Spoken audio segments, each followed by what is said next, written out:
আজকের জনাব তারেক রহমানের রাষ্ট্র কাঠামো ৩১ দফার লিফলেট বিতরণ পরবর্তী জনসভার সম্মানিত সভাপতি, সম্মানিত প্রধান অতিথি এবং সম্মানিত উপস্থিত নেতৃবৃন্দ এবং সম্মানিত উপস্থিতি, আসসালামু আলাইকুম রহমতুল্লাহ।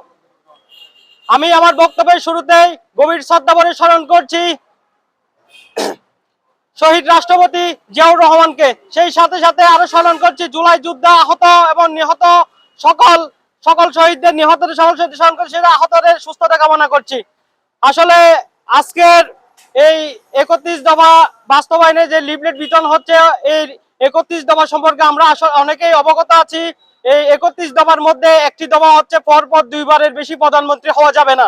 আসলে এই পরপর 2 বারের বেশি প্রধানমন্ত্রী হওয়া যাবে না, এই বক্তব্যটি যে মহান নেতার মুখ থেকে এসেছে, সেটা হচ্ছে আমাদের দেশনায়ক জনাব তারেক রহমান। আপনারা নিশ্চয় অবগত আছেন, যদি সঠিক এবং নিরপেক্ষ নির্বাচন হয়, তাহলে আগামীতে বিএনপি সরকার ক্ষমতায় আসবে এবং জননেতা জনাব তারেক রহমান প্রধানমন্ত্রীর আসনে অলঙ্কিত হবেন।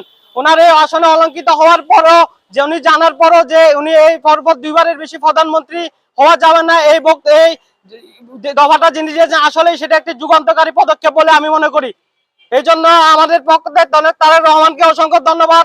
এখানে অনেক সিনিয়র নেতৃবৃন্দ রয়েছেন। আমার এই বক্তব্যের সময়টুকু সিনিয়র নেতৃবৃন্দদের উপহার স্বরূপ সময়টা দিয়ে বক্তব্য এখানে শেষ করছি। আসসালামু আলাইকুম।